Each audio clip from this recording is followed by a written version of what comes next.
हिंदू शास्त्र के अनुसार चैत्र शुक्ल पक्ष में कामदा व्रत नाम की एकादशी आती है। ऐसा भी कहा जाता है कि कामदा एकादशी भ्रूहत्या, पाप, काला जादू और कई दोषों का निवारण भी करती है। इसे पढ़ने और सुनने से हमारे सारे दोष दूर हो जाते हैं। हिंदू शास्त्र में सभी व्रत के पीछे कई पौराणिक कथाएं जुड़ी होती है। इस व्रत में भी एक कथा है, तो आइए जानते हैं वो कथा क्या थी। पौराणिक कथा के अनुसार भोगीपुर नाम का एक सुंदर नगर था। उस नगर में एक राजा भी था। उस भोगीपुर नाम के नगर में कई अप्सरा गंधर्व भी रहते थे। उसके एक गांव में ललिता और ललित नाम के पति पत्नी भी रहते थे। दोनों वैभवशाली घर में रहते थे। दोनों एक दूसरे से हर बात वो कह सकते थे।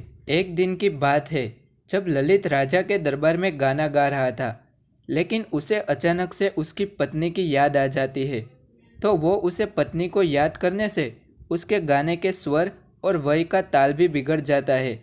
ये बात कर्कट नाम के नाग ने जान ली और ये बात उसने राजा को बता दी कि ललित ने अच्छा गाना नहीं गाया है।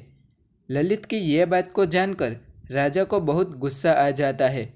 उसी क्रोध के कारण राजा ने ललित को राक्षस बनने का श्राप दे दिया।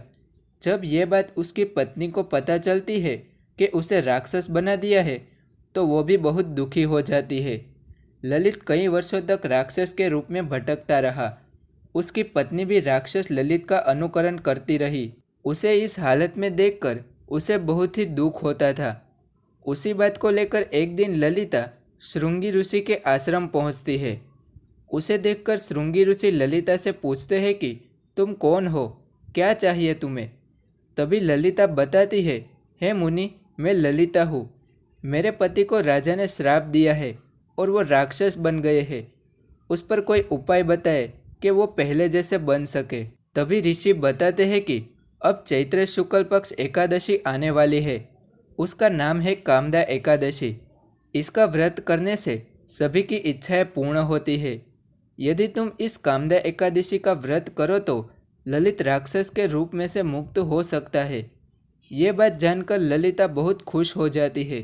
चैत्र शुक्ल पक्ष एकादशी के दिन ललिता ने अच्छे मन से कामदा एकादशी का व्रत किया और इस व्रत के फलस्वरूप ललित को राक्षस के रूप में से मुक्ति मिल गई और श्राप से भी छूट जाता है।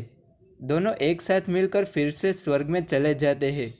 इस एकादशी का महत्व यह है कि जितना पुण्यदान हजारों वर्षों की तपस्या करने से नहीं मिलता, उतना एक समय में एकादशी का व्रत करने से मिल जाता है।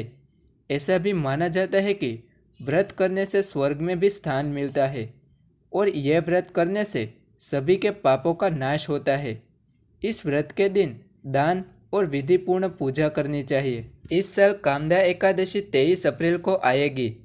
कामदा एकादशी के दिन पूजा की विधि यह है कि सुबह उठकर स्वस्थ वस्त्र पहनकर मंदिर में जाना चाहिए। श्री कृष्ण की मूर्ति पर गंगा जल अर्पण करें और अच्छे मन से व्रत की प्रार्थना भी करें।